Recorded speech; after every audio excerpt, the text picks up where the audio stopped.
Right now, as you're watching this video, someone somewhere is being manipulated, and they have no idea it's happening. It could be a co-worker convincing them to take on extra work, a partner making them question their own reality, a salesperson getting them to buy something they don't need, or even worse, someone systematically dismantling their sense of self, piece by piece. The scariest part, the most skilled manipulators don't use force. They don't need to. They've mastered something far more powerful, the ability to rewire how you think, feel, and perceive reality itself. And by the time you realize what's happened, they've already won. Today, we're going deep into the dark psychology of manipulation. I'm going to show you exactly how high-level manipulators control minds, the specific techniques they use, and most importantly, how to recognize and protect yourself from these tactics. Because knowledge is your best defense. This video is for educational and protective purposes only. Let's get started. Understanding high-level manipulation. Before we dive into the techniques, we need to understand what separates amateur manipulation from high-level psychological control. Everyone persuades. Parents persuade children to eat vegetables. Marketers persuade you to try products. Friends persuade each other to watch certain movies. That's normal human interaction. But manipulation, that's different. Manipulation is persuasion without consent, without transparency, and often against someone's best interests. It's influence that benefits the manipulator at the expense of the target. High-level manipulators are different from your everyday liars or con artists in three crucial ways. First, they're patient. They don't rush. They can spend months or even years setting up their control systems. They play the long game because they understand that true psychological control cannot be achieved overnight. They're willing to invest time to build trust, establish patterns, and create dependencies that will serve them for extended periods. Second, they're adaptive. If one technique doesn't work, they seamlessly shift to another. They read people like books and adjust their approach in real time. They study your reactions, your triggers, your weaknesses, and your strengths.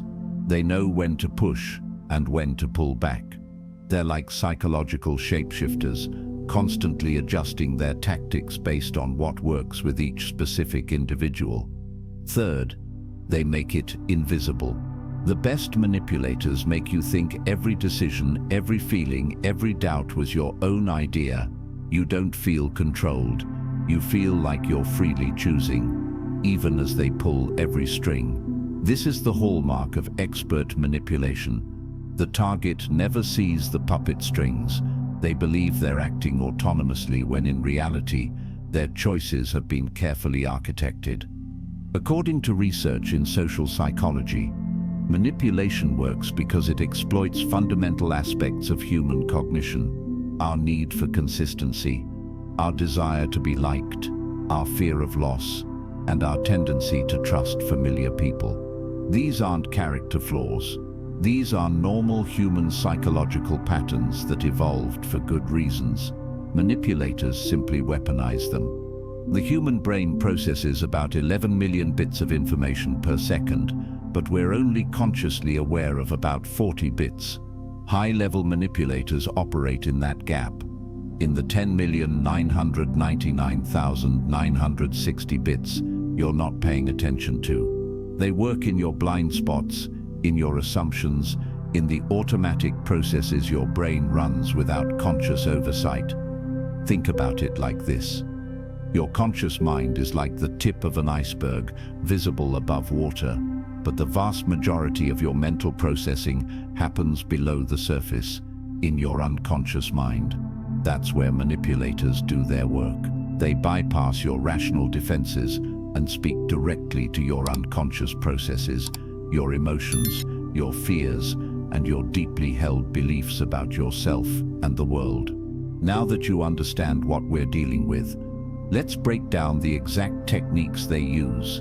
The foundation: establishing trust and access. Every manipulation begins with access. A manipulator can't control what they can't reach. So the first phase is always about building trust and establishing a connection. This is the foundation upon which all subsequent manipulation is built. Without trust, manipulation is nearly impossible. With trust, almost anything becomes possible.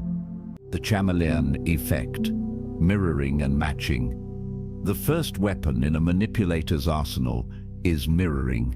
This is where they subtly copy your body language, speech patterns, values, and interests. It's based on a psychological principle called the similarity attraction effect. Research shows that we naturally trust and like people who are similar to us.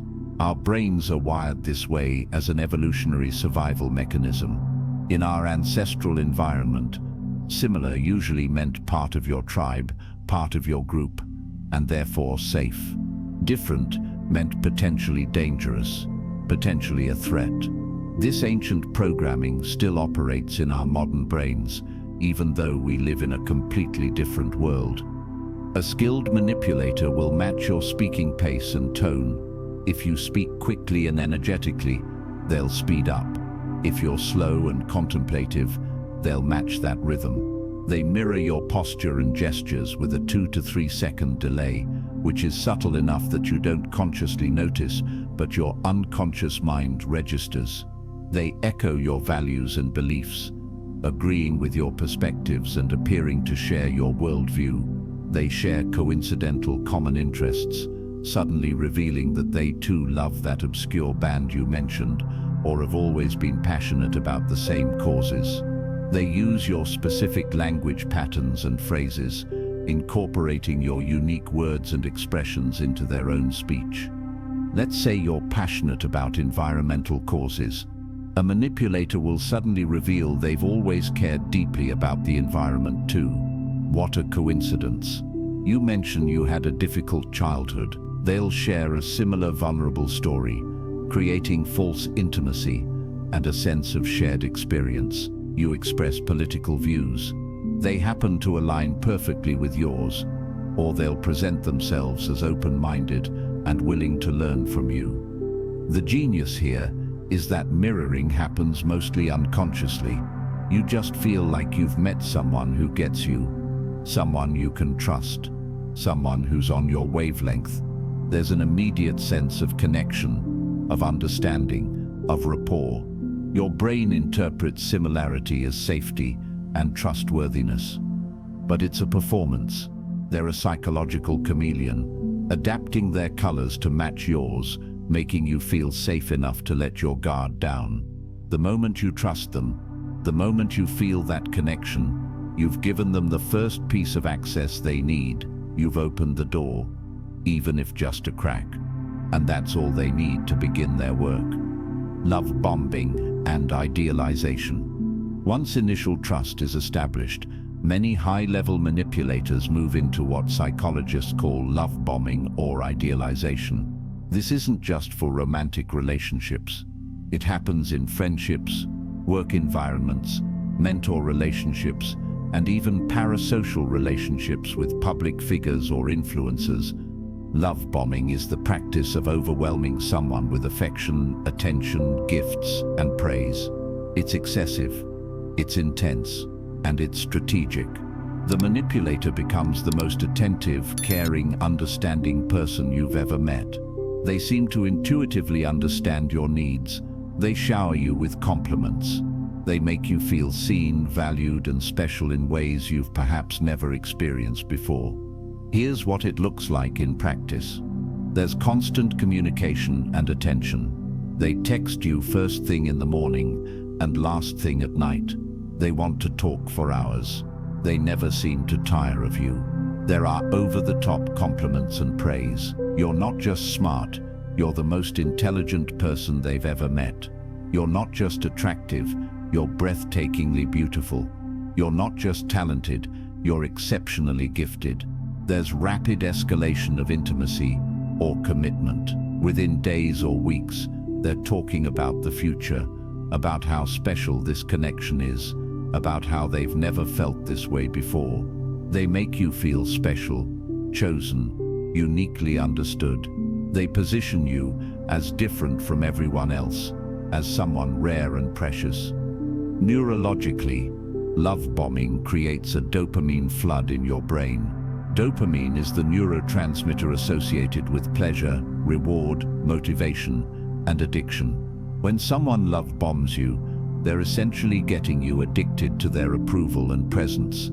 Your brain begins to crave the interactions with this person. Being around them or hearing from them triggers a pleasurable neurochemical response.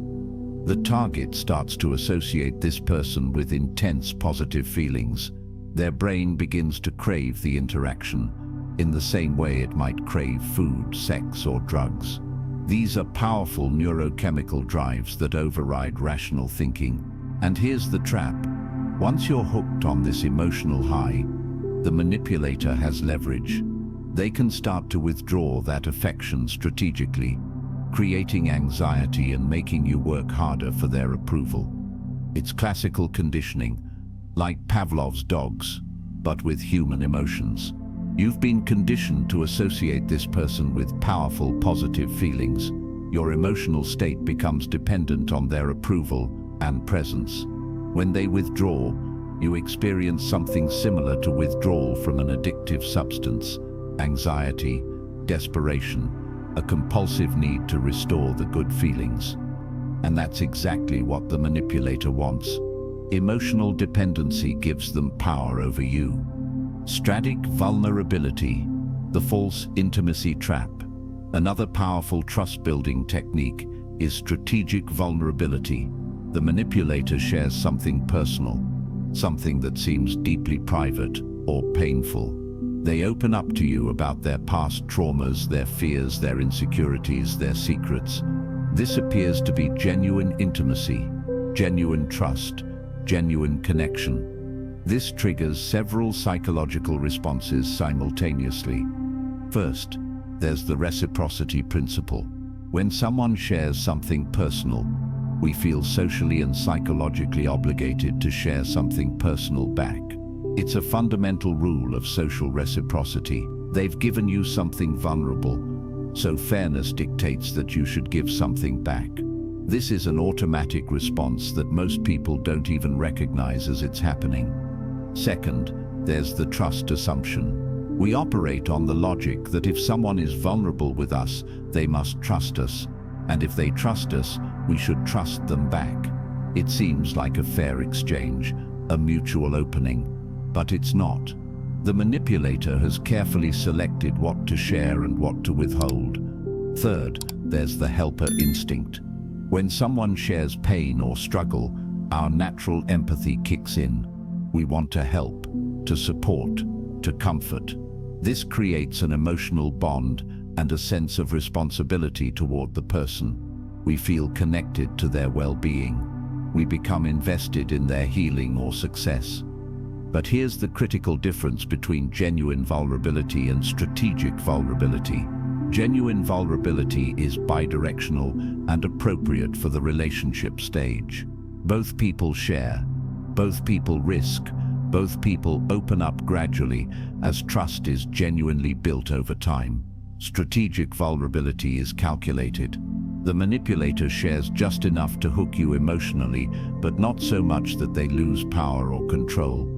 Think about what they're actually sharing. Is it truly vulnerable, or does it paint them in a sympathetic light?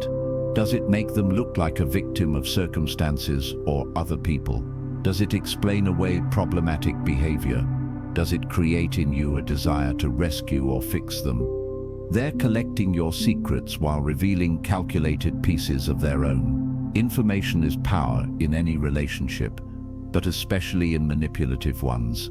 The more they know about your fears, traumas, insecurities, and secrets, the more leverage they have, the more buttons they know how to push, the more vulnerabilities they can exploit later.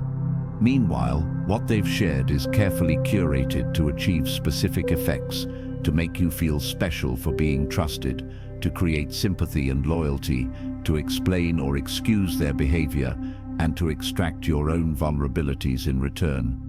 It's asymmetric information warfare dressed up as intimate connection. The control pays, reshaping reality. Once trust is established and emotional hooks are set, the manipulator moves into the control phase. This is where they begin to reshape your perception of reality, your sense of self, and your decision-making process. These techniques are more aggressive and more damaging than the foundation-building techniques we just discussed. Gaslighting, reality distortion. Gaslighting might be the most insidious manipulation technique in existence. The term comes from a 1944 film called Gaslight, where a husband systematically makes his wife question her sanity by denying observable reality and manipulating her environment. In psychological manipulation, gaslighting is the practice of making someone doubt their own memory, perception, judgment, and sanity. It's reality warfare. The manipulator denies things that happened, contradicts your memories, trivializes your feelings, and ultimately makes you question whether you can trust your own mind. Here's how it works in practice. There's denial of facts. You know something happened, you remember it clearly, but they insist it never happened. You're remembering it wrong. You're confused. You're making it up. With enough repetition, you start to doubt your own memory. There's trivializing of feelings. You express hurt or anger about something they did. They respond that you're being too sensitive. You're overreacting. You're making a big deal out of nothing. You're being dramatic. The message is clear. Your feelings are invalid, excessive, wrong. There's countering of memory. That's not what I said. That's not what happened. You're twisting my words. You're taking things out of context. You're confused about what really occurred. They present an alternative version of events with such confidence that you begin to doubt your own recollection. There's diverting attention. When you try to address an issue, they change the subject, turn it back on you, or focus on some irrelevant detail. You're focusing on the wrong thing. Why are you making this about you? What about when you did such and such? The original issue never gets addressed because the conversation is constantly diverted. There's forgetting and denying. I never said that. You're making things up. You're putting words in my mouth. That didn't happen. You're imagining things. Even when you're absolutely certain about what was said or done, they deny it so completely that you start to question your certainty. Research in cognitive psychology shows that repeated exposure to gaslighting can actually alter brain function. When someone consistently denies your reality, your brain starts to mistrust its own perception mechanisms. The neural pathways associated with confidence in your own judgment become weakened.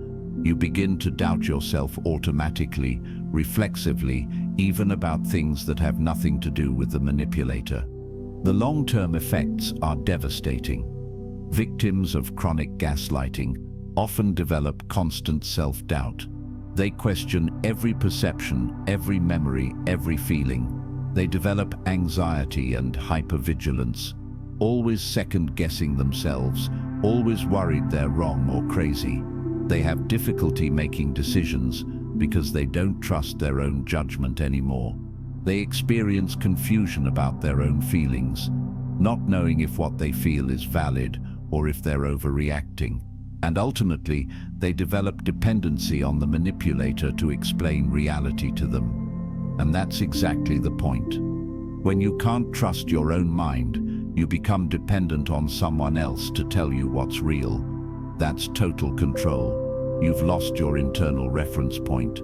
You've lost your ability to independently assess reality. The manipulator becomes your reality filter, and whatever they say becomes truth, because you no longer trust your own perception. Intermittent reinforcement, the addiction cycle.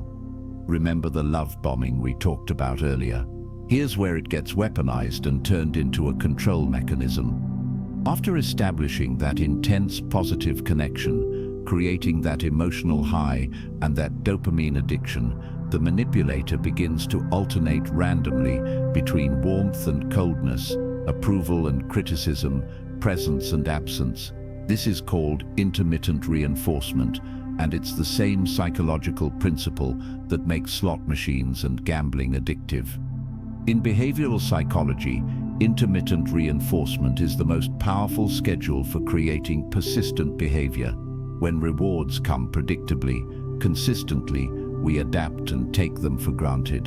The reward loses its power, but when rewards come randomly, unpredictably, we become obsessed with seeking them. We can't predict when the next reward will come, so we keep trying, keep hoping, keep working for it. Here's what this looks like in manipulation. One day, they're loving, attentive, praising.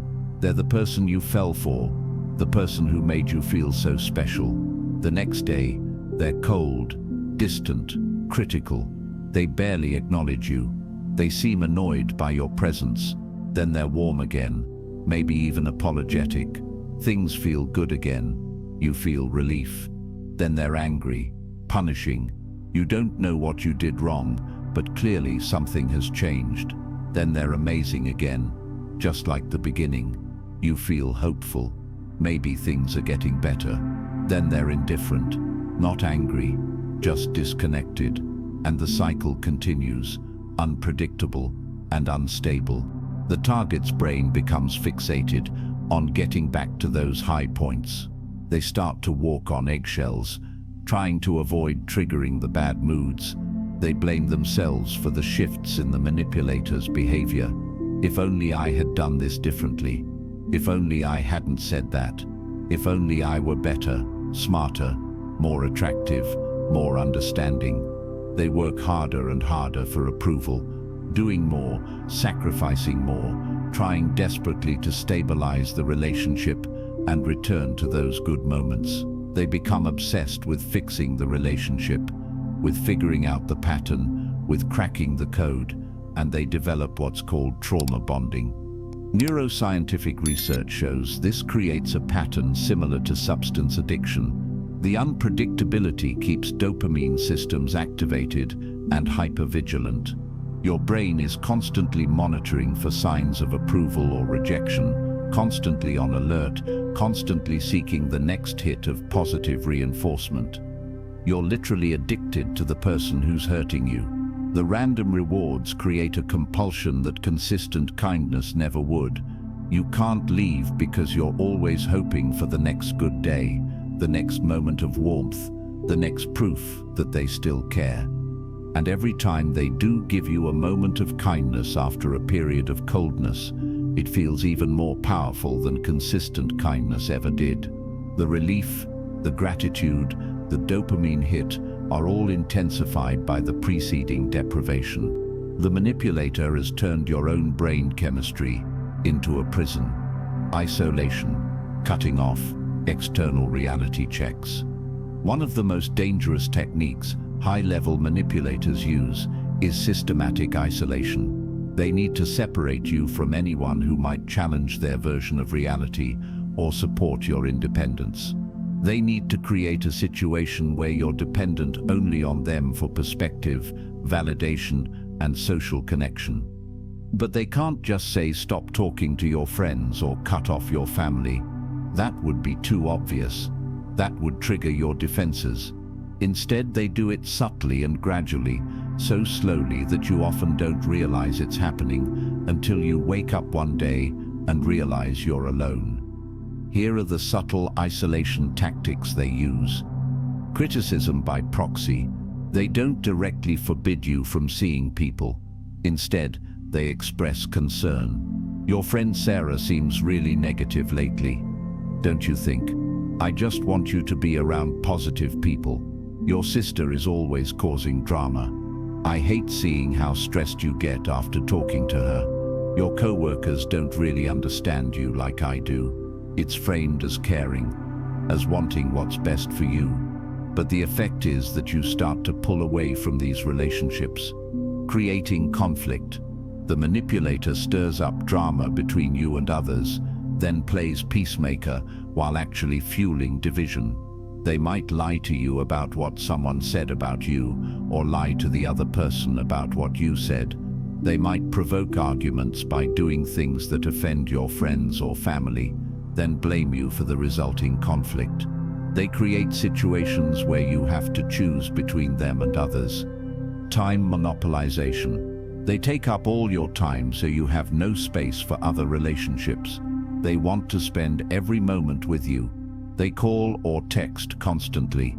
They get upset if you make plans without them. They create an expectation that all your free time belongs to them. This seems romantic or devoted at first, but it's actually controlling. You don't have space for other relationships because they've consumed all your time and energy. Comparative devaluation. They constantly compare you and your relationships unfavorably. Your family doesn't understand you like I do. They don't appreciate who you really are. Your friends are holding you back from your potential. They don't see your value the way I do. They're trying to keep you small. The message is clear. Everyone else is inadequate. Only the manipulator truly sees and values you. Victim positioning. They create situations where they appear to be the victim of your other relationships. Your friends don't like me. They're trying to come between us. Your family is jealous of our relationship. It's them or me. You have to choose. And because you care about them, because you're emotionally bonded to them, because they've positioned themselves as vulnerable and victimized, you often choose them. Research on coercive control shows that isolation serves multiple purposes for the manipulator. First, it removes external perspectives that might challenge the manipulative narrative. When you have friends and family who care about you, they might notice concerning patterns. They might say, "I'm worried about how he talks to you," or "she seems really controlling," or "you've changed since you got involved with them." These external perspectives can help you see what you can't see from inside the relationship. Second, it increases your dependency on the manipulator for emotional and social needs. Humans are social creatures. We need connection, validation, emotional support, and companionship. If the manipulator is your only source of these needs, your dependency on them becomes total. You can't leave because you have no one else. Third, it eliminates potential escape routes or support systems. If you tried to leave, where would you go? Who would help you? If you're isolated, you have no resources, no support network, no safe place to land. This keeps you trapped, even if you recognize the manipulation. Fourth, it makes you easier to gaslight because there's no one to confirm your reality. When the manipulator denies something happened or tells you you're crazy, there's no one else to verify your experience. It's your word against theirs, and they've already undermined your trust in your own perception. The result is that you become trapped in a bubble with only the manipulator's version of reality available to you. Their perspective becomes the only perspective. Their truth becomes the only truth. You have no external reference points, no reality checks, no one to help you see clearly. You're alone with them, exactly where they want you. Crazy-making manufactured confusion. Crazy-making is a deliberate strategy where the manipulator creates confusion, chaos, and cognitive dissonance to keep you off balance and easier to control. The name comes from exactly what it does. It makes you feel like you're going crazy. Here are common crazy-making tactics. Contradictory statements. They say one thing, then later say the complete opposite, then deny they ever contradicted themselves. Monday, they tell you they hate restaurants and prefer eating at home. Wednesday, you suggest cooking at home, and they say they never said that, and they love going out. You feel confused and wonder if you misunderstood or misheard. Moving goalposts. They set standards or rules or expectations, then change them as soon as you meet them. They say if you just did this thing, everything would be better. You do the thing. Then they say that wasn't enough, or that wasn't what they meant, or now there's a new requirement. You can never actually succeed because the target keeps moving. Mixed signals. They say yes with their words but no with their actions, or vice versa. They say they want to spend time with you, but they're always busy. They say they're not angry, but they're clearly upset. They say they love you, but they treat you terribly. The contradiction between words and actions creates constant confusion about where you actually stand. Manufactured emergencies. There are constant crises that demand your attention and prevent you from thinking clearly about the bigger picture. There's always some drama, some problem, some urgent issue that needs to be handled immediately. You're always in reactive mode, always putting out fires, never able to step back and assess the overall situation. Paradoxical demands. They give you instructions or expectations that contradict each other, then criticize you regardless of which one you follow. They want you to be more independent, but they get upset when you make decisions without them. They want you to be more social, but they get jealous when you spend time with others. They want you to communicate your feelings, but they punish you when you do. You literally cannot win because the expectations are contradictory. Cognitive psychology research shows that sustained exposure to contradictory information creates cognitive load, which is the mental effort required to process information. When your brain is constantly trying to reconcile contradictions, to figure out what's true, to understand what's expected, it exhausts cognitive resources. You become mentally fatigued. Your ability to think clearly diminishes. Your problem-solving capacity is reduced. You can't analyze the situation effectively because all your mental energy is consumed trying to understand the immediate contradiction in front of you. The exhausted, confused mind is easier to manipulate. You stop trying to figure things out on your own because it's too exhausting and you never reach clarity anyway.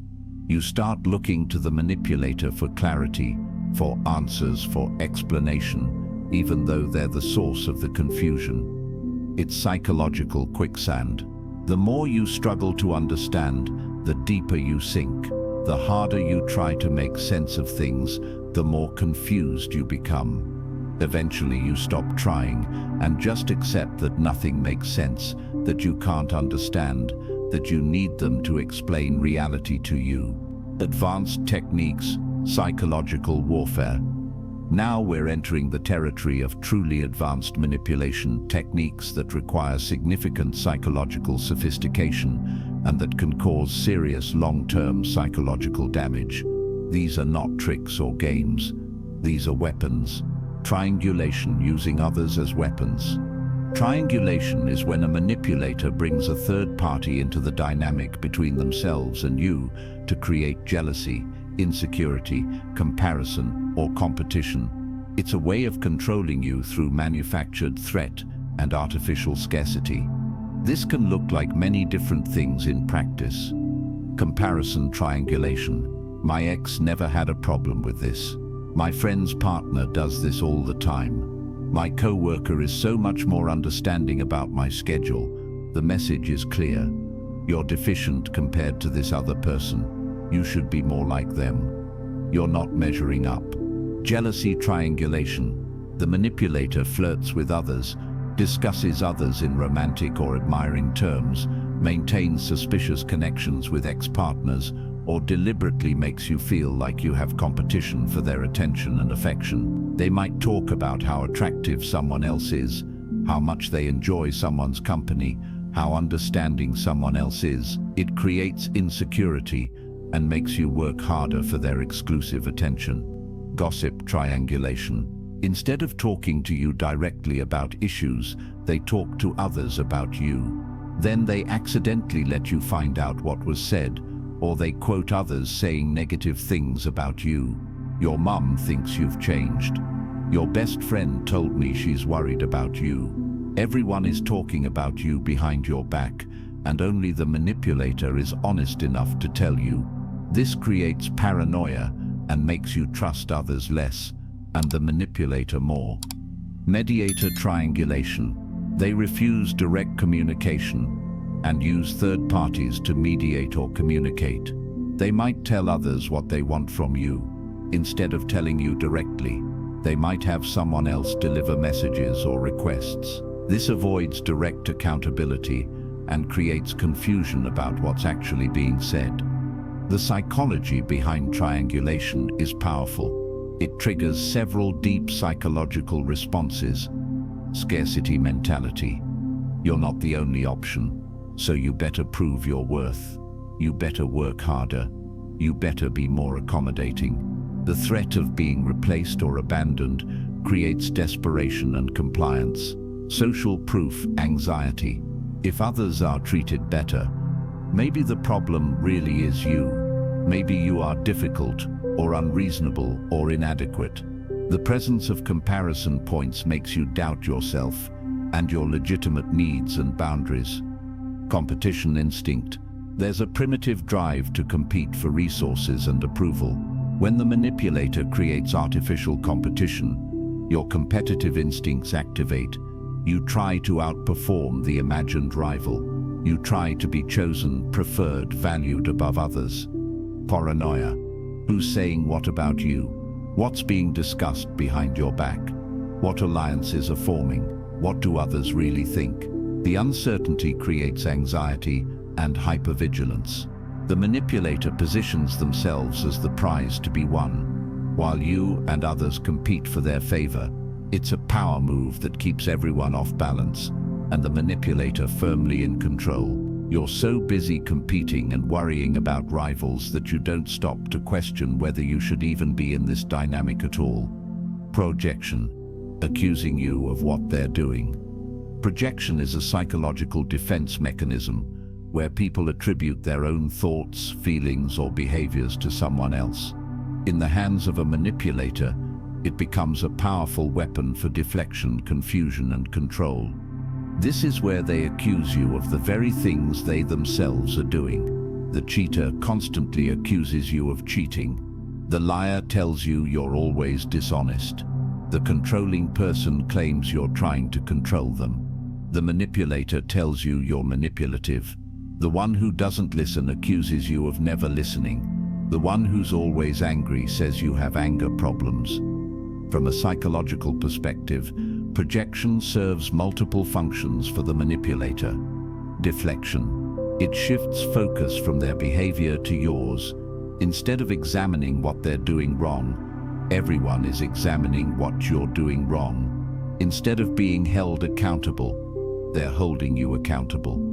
Confusion. It makes you question yourself. Am I actually doing what they're accusing me of? Do I have a problem I'm not aware of? The accusation plants seeds of doubt that grow into self-questioning and self-blame. Moral high ground. They position themselves as the victim of your behavior. They're the reasonable one dealing with your unreasonableness. They're the honest one dealing with your dishonesty. They're the patient one dealing with your anger. This makes it very difficult for you to address their actual behavior because they've already framed themselves as the victim. Preemptive defense. If you later discover their actual behavior, they've already planted the idea that you're the one with the problem. When you find evidence that they're lying or cheating or controlling, they can say, "See, you're so paranoid," or "You're projecting your own behavior onto me," or "I told you you had trust issues." The accusation was a preemptive strike against your future discovery of the truth. If someone consistently accuses you of things that don't match your actual behavior, pay close attention. It's often a confession disguised as an accusation. They're telling you exactly what they're doing, just attributing it to you instead of themselves. DAVO, deny, attack, reverse victim, and offender. DAVO is an acronym coined by psychologist Jennifer Freed. It stands for deny, attack, and reverse victim and offender. This is an extremely common pattern in manipulative interactions, especially when the manipulator is confronted with their behavior. Here's how it works as a three-step process. Deny. The manipulator denies the behavior or its impact. That didn't happen. You're exaggerating.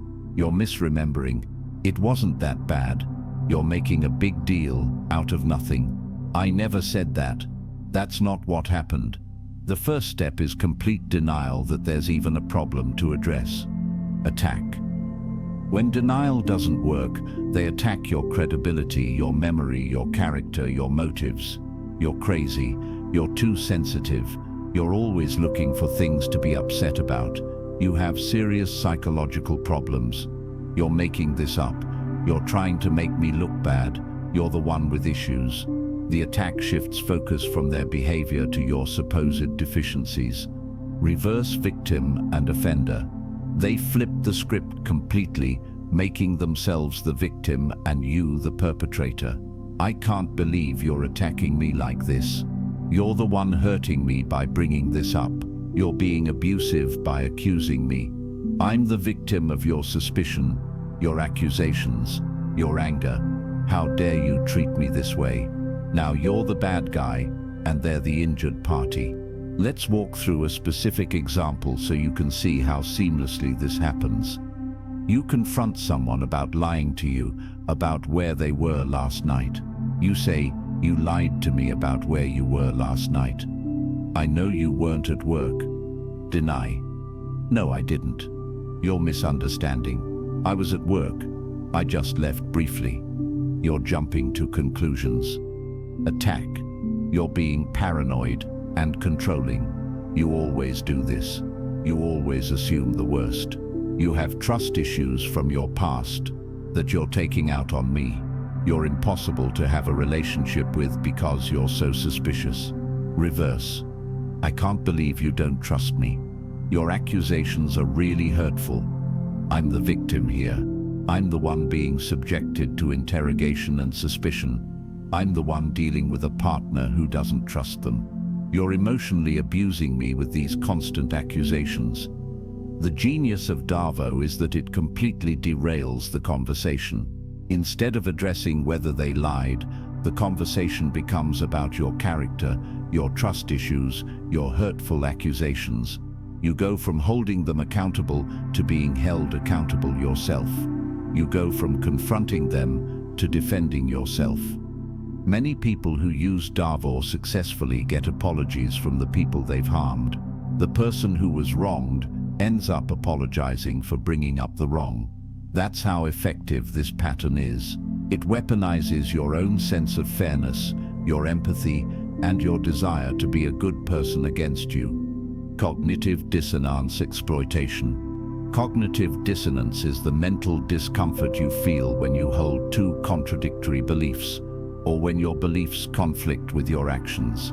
Skilled manipulators deliberately create and exploit this discomfort to control your behavior and keep you trapped. Here's the principle.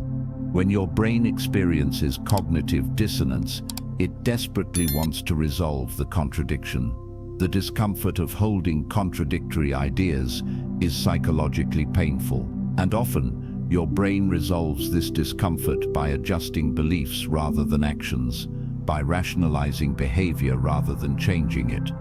Here's an example. You believe you're a smart person who makes good decisions, but you're in a relationship with someone who treats you badly.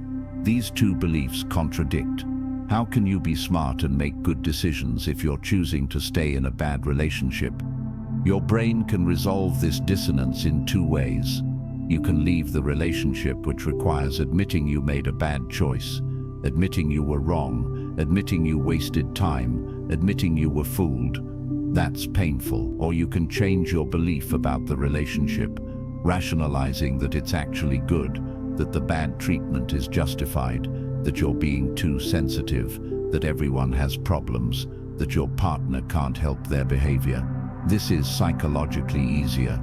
Most people choose rationalization over action. Most people adjust their beliefs to match their behavior rather than adjust their behavior to match their beliefs. The manipulator understands this deeply. They create situations where leaving or confronting them would require you to admit significant errors in judgment. They get you to invest time, money, emotion, identity, and reputation into the relationship or situation. The more you invest, the more painful it becomes to admit the investment was a mistake. It's often psychologically easier to rationalize staying, to find reasons why the manipulator's behavior is acceptable, to adjust your beliefs about what you deserve, what's normal, what's healthy.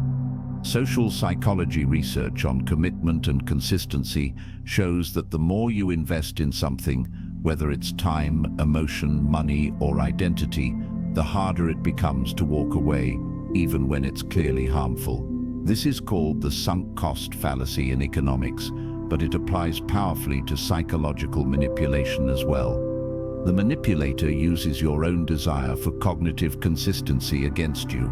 They get you to invest heavily early on. They get you to make commitments, to tell others about the relationship, to change your life around them, to build your identity partly around this connection. Then, when problems emerge, walking away means admitting all that investment was wasted, all those decisions were wrong, all that faith was misplaced.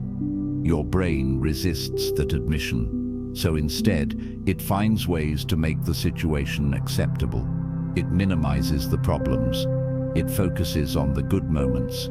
It blames external factors or temporary circumstances. It tells itself that things will get better, that this is just a rough patch, that love requires sacrifice and compromise. The manipulator doesn't have to convince you to stay. Your own mind does that work for them, desperate to avoid the cognitive dissonance of admitting you've been trapped, fooled, or harmed. Word salad and circular conversations. Word salad is a technique where the manipulator uses confusing, contradictory, or nonsensical language to exhaust you and avoid accountability, combined with circular conversations that loop endlessly without resolution. This creates mental exhaustion and learned helplessness. Here's what this looks like in practice. You ask a simple, legitimate question. You said you'd be home at 6. It's midnight. What happened? The manipulator responds with something like this. Well, time is relative. And you know I have a lot going on. And I did text you. Well, I meant to text you, but you always do this. You make everything about time. And honestly, I think the real issue is that you don't understand how stressful my job is. And I never said 6. I said around 6. And around could mean anything. And I don't appreciate being interrogated like I'm some kind of criminal when I work hard to provide for us. And you never acknowledge what I do for you. And why are you always so focused on negative things? And I think you need to look at your own issues with control. Notice what happened there. Your simple question got buried under an avalanche of deflections, contradictions, tangential issues, and counter-accusations.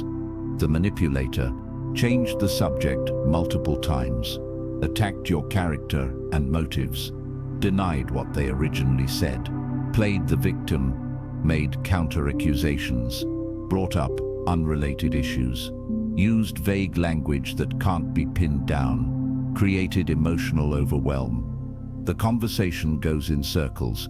You never get a straight answer. Every time you try to return to the original question, they introduce new tangents, new accusations, new confusions. After 30 minutes of this, you're exhausted, confused, and you've forgotten what you were even asking about. After enough of these interactions, you stop asking questions. You stop seeking clarity. You stop trying to hold them accountable. It's not worth the mental exhaustion, the confusion, the emotional turmoil. And that's exactly what the manipulator wants. They achieve unaccountability through confusion. Word salad and circular conversations are particularly effective because they exploit your desire for resolution. Your brain wants answers. It wants closure. It wants things to make sense. So you keep engaging, keep trying, keep pushing for that resolution. But resolution never comes. The manipulator ensures it never comes. Eventually, you give up. You accept that you'll never get straight answers, never get acknowledgement, never get resolution. You stop trying, and in your exhausted surrender, the manipulator wins complete freedom from accountability. The psychological damage. Before we move into how to protect yourself, it's important to understand the real damage these techniques cause. This isn't just uncomfortable or annoying. This is psychologically harmful in ways that can persist for years or even decades after the manipulative relationship ends. People who have been subjected to sustained, sophisticated manipulation often develop a constellation of psychological symptoms that can be devastating to their quality of life, their relationships, and their sense of self.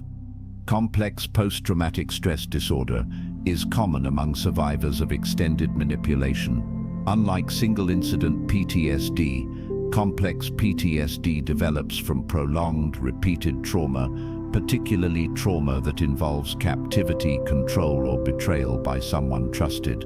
Symptoms include emotional flashbacks where certain triggers can instantly transport you back to feelings of fear, helplessness, or confusion. Hypervigilance, where you're constantly scanning for signs of danger, deception, or manipulation in all your interactions. Difficulty regulating emotions, swinging between numbness and overwhelming feelings. Negative self-concept, deep shame and feelings of worthlessness that were internalized from the manipulative messages. Anxiety disorders are almost universal among manipulation survivors. Generalized anxiety about relationships, about making decisions, about trusting people.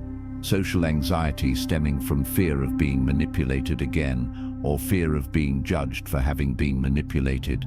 Panic attacks triggered by situations that remind them of the manipulation. Constant worry and rumination about whether they're seeing things clearly or being fooled again. Depression is another common outcome. When manipulation strips away your sense of self, your confidence in your judgment, and your trust in your perception, it can create a profound sense of loss and hopelessness. Many survivors describe feeling like they don't know who they are anymore, like they've lost themselves.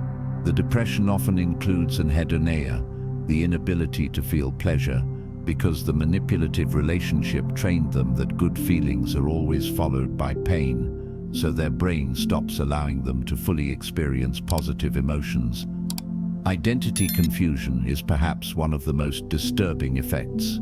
After sustained gaslighting, reality distortion, and having your authentic self consistently invalidated, many survivors genuinely don't know who they are.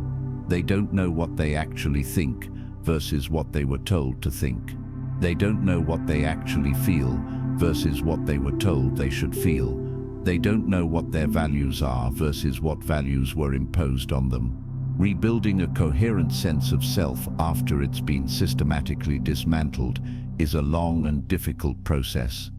Decision paralysis becomes chronic when you've been punished or gaslighted for your decisions repeatedly, when the goalposts have been constantly moved, when you've been made to feel that your judgment is fundamentally flawed. You lose the ability to trust yourself to make choices. Survivors often struggle with even simple decisions. What to order at a restaurant becomes an agonizing deliberation because they can't trust that their preference is valid or correct. Major life decisions feel impossible because they've lost faith in their decision-making capacity. Relationship difficulties persist long after the manipulative relationship ends. Trust becomes extremely difficult. Opening up feels dangerous. Vulnerability feels like handing someone a weapon. Many survivors either avoid relationships entirely or repeatedly enter unhealthy relationships because they've lost the ability to recognize red flags, or because unhealthy patterns feel familiar and safe, while healthy patterns feel foreign and suspicious. There's also something clinicians call betrayal trauma, which specifically occurs when someone we depend on for survival or well-being violates our trust. This creates a unique type of psychological injury because it happens in the context of attachment and dependency. The person who was supposed to care for you instead harmed you. The person you trusted instead exploited you. This creates profound difficulty trusting anyone in positions of intimacy or authority again. Research published in the Journal of Aggression, Maltreatment and Trauma shows that psychological manipulation can be as damaging as physical abuse, sometimes more so, because the wounds are invisible. There are no bruises to document, no broken bones to X-ray. The injury is to your psyche, to your sense of reality, to your core sense of self. And because it's invisible, others often don't recognize the severity of what you've experienced. You yourself might not recognize it as abuse because you've been conditioned to believe the problem was you. Dr. Christine Louis de Canonville, who studies narcissistic abuse, describes a condition she calls post-traumatic narcissism disorder, where victims of chronic manipulation develop symptoms that mirror personality disorders themselves. Not because they have those disorders, but because they've been so deeply conditioned by the manipulation that they've internalized disordered patterns of thinking and behaving. They become hypervigilant, like a paranoid person. They question reality like someone with psychosis. They have intense emotional reactions like someone with borderline personality disorder. But these aren't true disorders. They're adaptations to sustained psychological abuse, and they can be healed. Physical effects are also documented. Chronic stress from manipulation causes elevated cortisol levels, which over time can lead to weakened immune function, cardiovascular problems, digestive issues, chronic pain, and accelerated aging. The body keeps the score, as trauma researcher Bessel van der Kolk says. Even after the manipulation ends, your body may still be responding as if it's under threat. Sleep disturbances are common, including insomnia, nightmares, and hyperarousal during sleep. Eating disorders or disordered eating patterns can develop as attempts to regain control. Substance abuse can emerge as a way to numb the pain or escape the psychological turmoil. But here's the important message, and I want to be very clear about this. Recovery is possible. Your brain is neuroplastic, meaning it can form new neural pathways and heal from damage. The patterns can be unlearned. The distorted beliefs can be corrected. The sense of self can be rebuilt. The trust can be restored, both in yourself and in others. It takes time. It often requires professional support from therapists trained in trauma and abuse recovery. It requires patience with yourself as you heal. It requires community and connection to counter the isolation. It requires education to understand what happened to you. It requires grieving what was lost. But people do recover.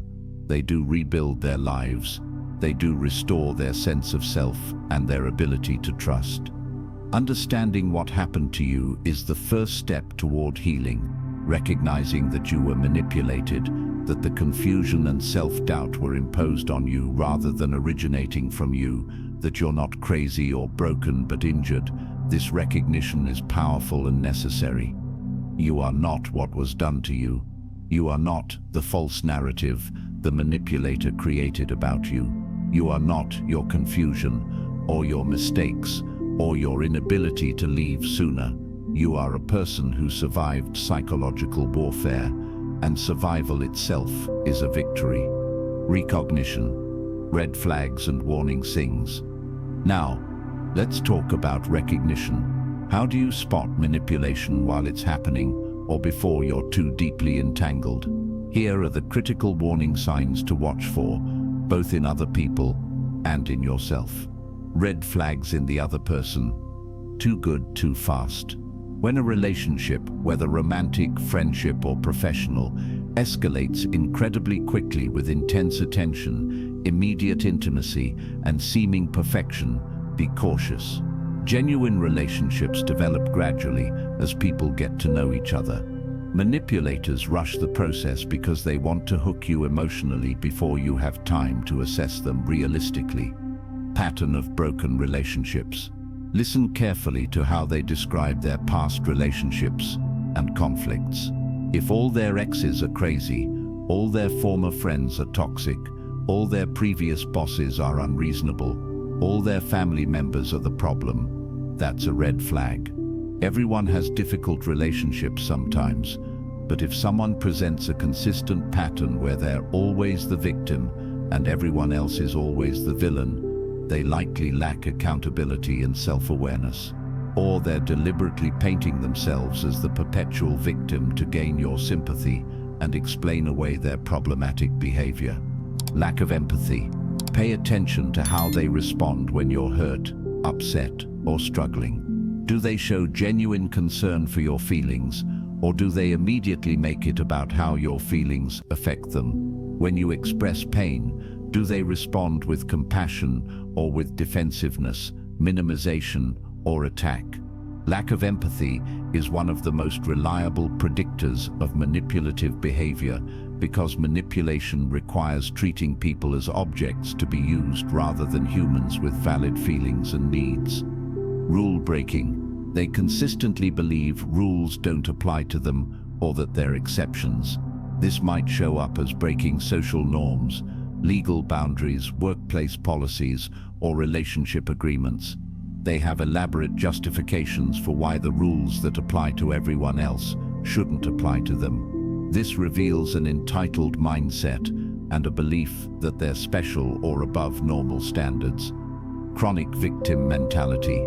They're always being wronged by someone. There's always some external reason for their problems, their behaviors, their circumstances. They never take genuine accountability. Even when they appear to apologize, it's quickly followed by justifications or blame shifting. "I'm sorry, but you made me," or "I'm sorry you felt that way," instead of "I'm sorry for what I did." Push-pull behavior. They alternate between intense closeness and cold distance, between love bombing and withdrawal, between idealization and devaluation. This creates the intermittent reinforcement pattern we discussed earlier. Healthy relationships have some natural variation in mood and closeness, but there's an underlying stability. Manipulative relationships feel like an emotional roller coaster with extreme highs and lows. Information mining. Early in the relationship, they ask detailed, probing questions about your life, your vulnerabilities, your past traumas, your secrets, your fears, your weaknesses. They want to know everything about you. Meanwhile, they remain relatively vague about themselves or their past. They deflect questions, change subjects, or give contradictory information at different times. This creates an information asymmetry where they know how to hurt you, but you don't have the same knowledge about them. Boundary testing. From the beginning, they push against your stated boundaries to see what they can get away with. You say you don't like surprise visits. They show up unannounced. You say you need alone time. They text constantly. You say you're not comfortable with certain topics. They bring them up repeatedly. They frame this as spontaneity, passion, or closeness. But it's actually testing and training you to accept boundary violations. Red flags in yourself, signs you're being manipulated. These are internal warning signs that indicate you may be under someone's manipulative influence. Pay attention to changes in your own thoughts, feelings, and behaviors. Constant self-doubt. You find yourself questioning your own perception, memory, and judgment far more than you ever did before. You second-guess yourself constantly. You can't trust your own thoughts. You seek validation from others for things you used to know with certainty. This is a sign of successful gaslighting. Walking on eggshells. You're constantly monitoring your behavior, your words, your tone, your facial expressions to avoid triggering a negative reaction. You feel like you're navigating a minefield where you never know what will set them off. You've learned to be hyper-vigilant to their moods and to adjust yourself accordingly. This is a sign you're living in fear, not in love or healthy respect.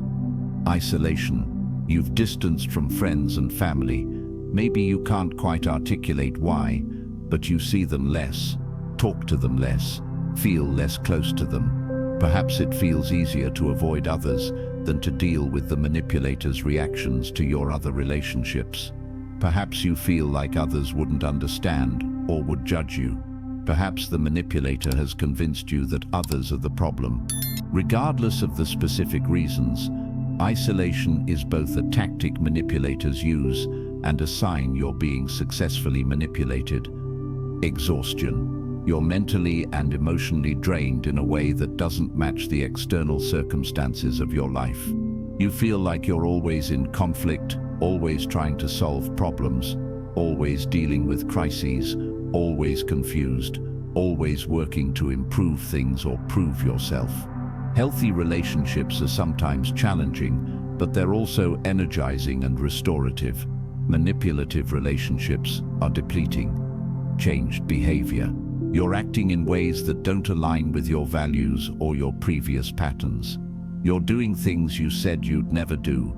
You're tolerating things you said you'd never tolerate. You're becoming someone you don't recognize. Friends or family might comment that you've changed. You might notice it yourself, but feel unable to stop or return to who you were. Apologizing constantly. You find yourself apologizing frequently for things that aren't your fault, things you didn't do, things that shouldn't require an apology, or for expressing legitimate feelings and needs. The manipulator has trained you to take responsibility for everything, including their behavior, their feelings, and their reactions. Anxiety. You feel anxious about the relationship, about seeing the person, about what mood they'll be in, about what you might do wrong. Healthy relationships should feel safe and secure, at least most of the time. If you feel chronic anxiety in connection with someone, that's a sign something is wrong. Lost sense of self. You're not sure who you are anymore or what you actually think versus what you've been told to think. Your identity feels blurry or unstable. You've lost touch with your own preferences, values, goals, and feelings. This is one of the most serious signs because it indicates deep psychological impact. Trust your intuition. Your intuition is one of your most powerful tools for detecting manipulation. Your conscious mind can be fooled, confused, and gaslit, but your unconscious mind processes far more information and often perceives danger before your conscious mind can articulate why. If something feels wrong, even if you can't explain why, trust that feeling. If someone makes you feel uncomfortable, even if they haven't done anything you can point to as objectively wrong, trust that feeling. If you feel the need to make excuses for someone's behavior to yourself or others, ask yourself why you feel that need. One of the first things manipulators attack is your intuition. They train you to dismiss your gut feelings. You're too sensitive. You're paranoid. You're overthinking. You're imagining things. They need you to stop trusting your internal warning system because it's one of the few things that can protect you from them. Reconnecting with that internal compass is crucial. Start small. Notice what you feel in your body around this person. Tension, relaxation. Notice your emotional state before and after interactions. Drained, energized. Notice what you find yourself thinking about. Are you ruminating, worrying, trying to figure them out? Or are you content and secure? Your body and your unconscious mind are giving you information. Learning to hear and trust that information again is a critical skill for both recognizing manipulation and protecting yourself from it. Protection, defending your mind. Now for the most important section. How do you protect yourself from manipulation? These are practical strategies you can implement to defend your psychological well-being and autonomy. Establish and maintain firm boundaries. Boundaries are your first line of defense, but many people misunderstand what boundaries are. Boundaries are not about controlling other people's behavior. You cannot control what others do. Boundaries are about controlling your own responses to other people's behavior. An effective boundary has three parts: a clear statement of what you will and won't accept, a consequence that you control if that boundary is violated, and follow through on that consequence. For example, if you yell at me, I will leave the conversation. If you're late without communication more than once, I will make other plans in the future. If you criticize me in front of others, I will address it immediately or leave. Notice, these are all things you control. You're not saying you can't yell. You're saying, here's what I'll do if you yell. The key to effective boundaries is follow-through. If you state a boundary but never enforce it, you're teaching the other person that your boundaries are meaningless. Manipulators test boundaries constantly. They need to know what they can get away with. If you consistently enforce your boundaries, they either respect them or they leave. Either outcome is better than having your boundaries constantly violated. Setting boundaries feels uncomfortable at first, especially if you've been trained to prioritize others' comfort over your own well-being. But boundaries are necessary for healthy relationships. People who respect you will respect your boundaries. People who don't respect your boundaries don't respect you. Maintain outside connections and reality checks. Do not allow anyone to isolate you. Maintain relationships with friends and family, even when it's difficult, even when someone is pressuring you to distance from others. These outside connections serve as reality checks, as support systems, and as potential escape routes if needed. If someone consistently interferes with your other relationships, that's a major red flag. If someone makes you feel guilty for spending time with others, that's manipulation. If someone creates drama or conflict whenever you're close to others, they're attempting to isolate you. Make it a non-negotiable practice to maintain connections outside any single relationship. Have friends you see regularly. Keep in touch with family if those relationships are healthy. Participate in groups, activities, or communities that are separate from this person. These connections keep you grounded in a broader reality beyond the manipulator's narrative.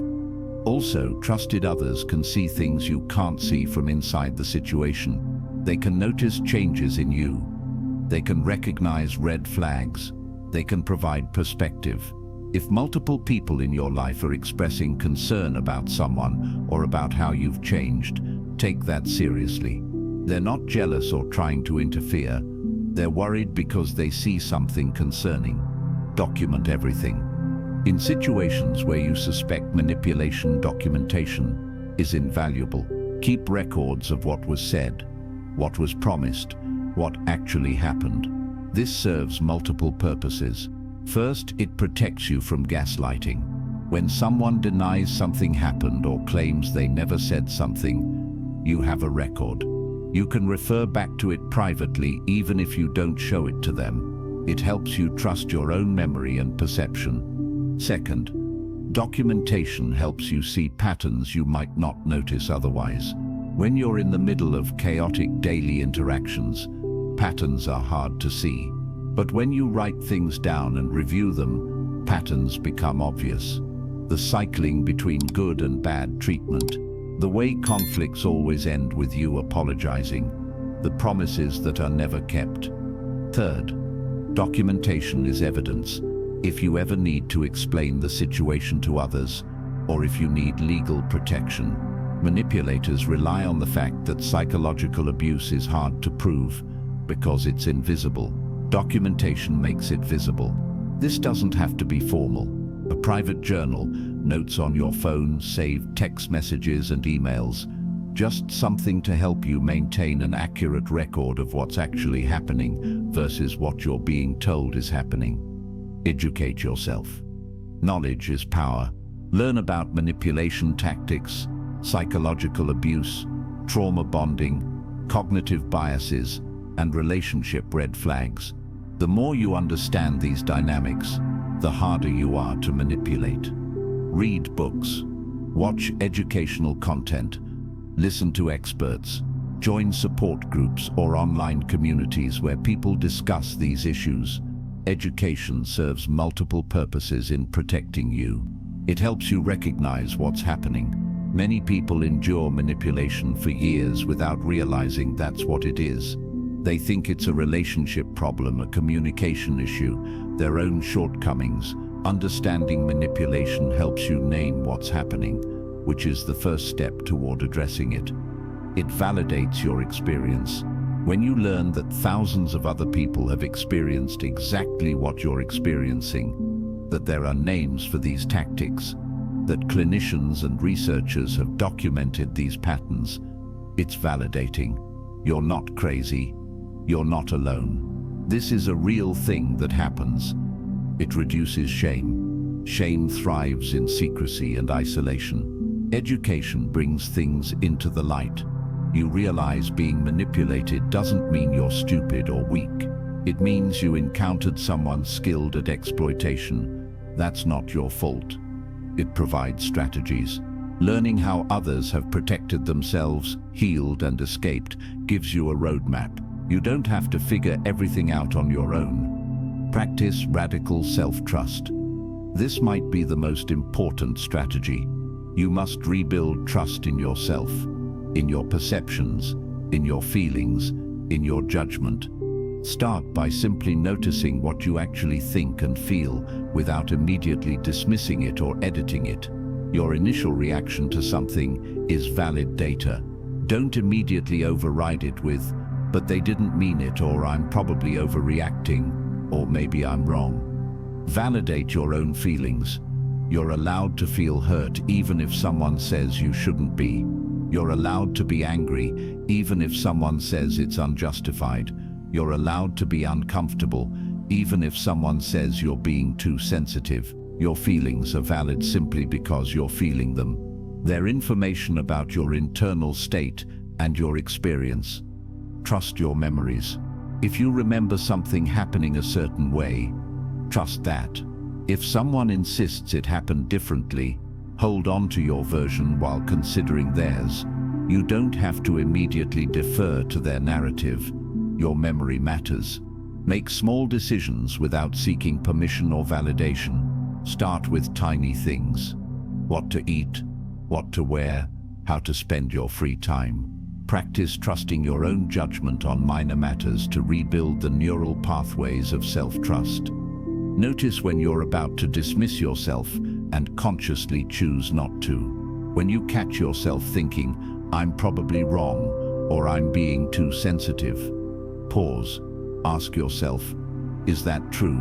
Or is that something I've been trained to think? Radical self-trust doesn't mean you're always right, or that you never make mistakes. It means you trust that your perceptions, feelings, and thoughts are legitimate starting points for understanding reality. You're willing to hear other perspectives, but you don't automatically discount your own. Learn to spot and resist common manipulation tactics.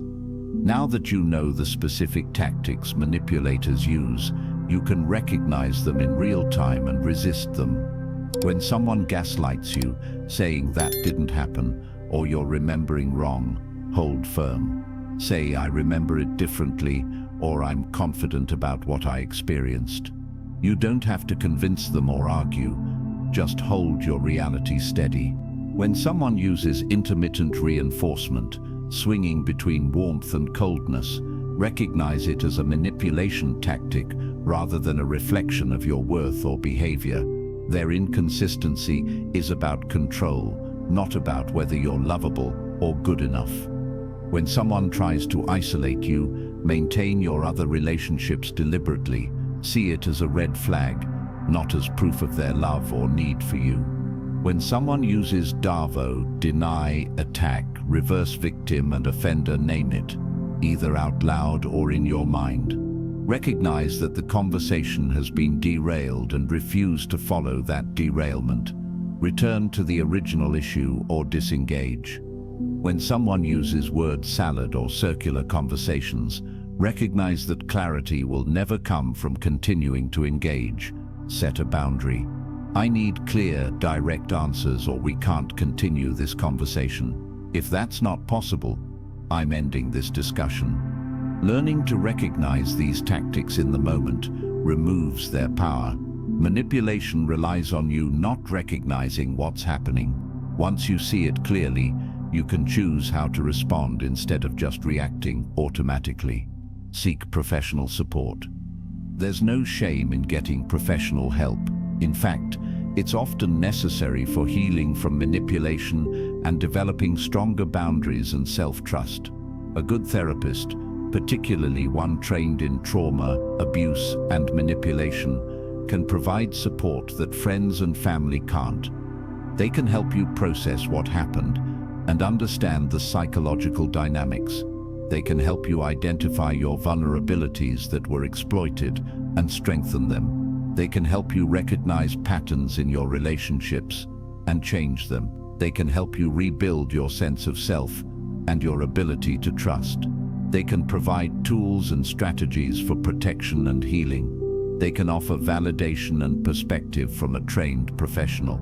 Don't wait until you're in crisis. If you recognize signs of manipulation in your life, seeking support early can prevent deeper damage and can help you navigate the situation more effectively.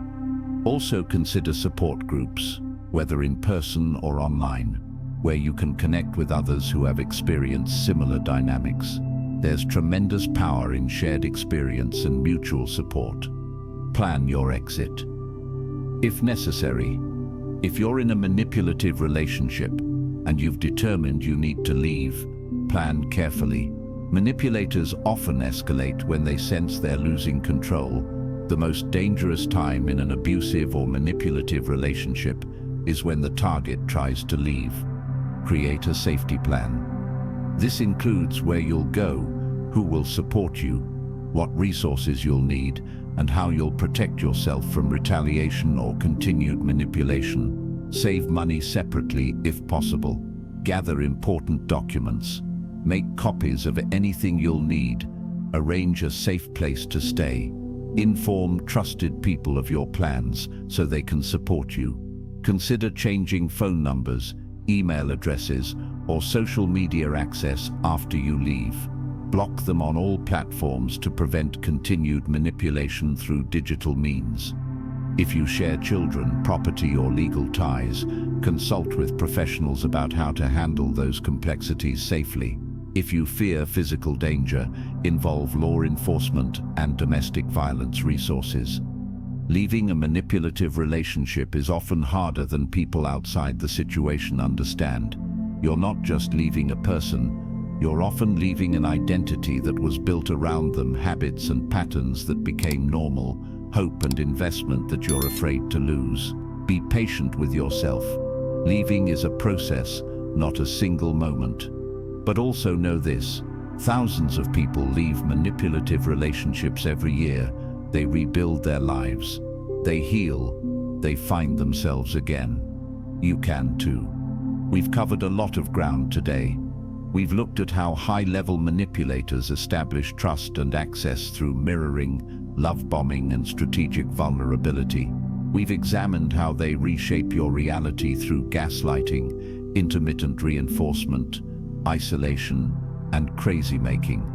We've explored advanced techniques like triangulation, projection, DARVO, cognitive dissonance exploitation, and word salad. We've discussed the serious psychological damage manipulation causes. We've identified red flags both in manipulators and in yourself. And we've provided concrete strategies for protection and recovery. Here's what I want you to take away from all of this. Manipulation is real. It's not just about individual bad relationships or misunderstandings. These are documented psychological tactics that are used deliberately by people who have learned, whether consciously or through trial and error, how to control others for their benefit. Being manipulated doesn't mean you're weak, stupid, or flawed. Manipulation works because it exploits normal human psychology. It works on intelligent, capable, strong people. In fact, some manipulators specifically target strong people because breaking them provides more of a power rush. You can protect yourself with awareness, education, boundaries, support systems, and self-trust. You can recognize manipulation before it goes too far and extract yourself from manipulative situations. Knowledge truly is your best defense. Recovery is possible. If you've been manipulated, if you're healing from a manipulative relationship, if you're working to rebuild your sense of self and your ability to trust, know that it's possible. It takes time. It takes support. It takes patience with yourself. But your brain can heal. Your sense of self can be restored. Your ability to trust, both yourself and others, can return. Trust yourself. Your intuition, your feelings, your perceptions, your memories matter. If something feels wrong, it probably is. Don't let anyone convince you to distrust your own experience of reality. You deserve respect, honesty, consistency, and genuine care. You deserve relationships where you feel safe, where you can grow, where your needs matter, where you're treated as a whole person with valid thoughts and feelings. Don't settle for less because you've been convinced that's all you deserve. If you're currently in a manipulative situation, know that it's not your fault. You're not alone. Help is available, and escape is possible. Reach out to trusted friends, family, or professionals. Contact domestic violence resources if you need safety planning. Join support groups online or in person. Read, learn, and educate yourself. Take small steps toward reclaiming your autonomy. And if you've survived manipulation and you're rebuilding your life, know that you're incredibly strong. Surviving psychological warfare takes immense resilience. Your healing matters. Your story matters. Your future is not defined by what was done to you. Manipulation thrives in darkness, in secrecy, in shame, in confusion. Bringing it into the light, naming it, understanding it, discussing it, these things reduce its power. Share this information with others. Talk about these dynamics. Help create a world where manipulation is recognized and rejected rather than ignored and normalized. Thank you for watching. If this video helped you, please share it with others who might need this information. Stay safe, trust yourself, and remember, you have the right to protect your mind, your reality, and your autonomy. No one has the right to take those from you.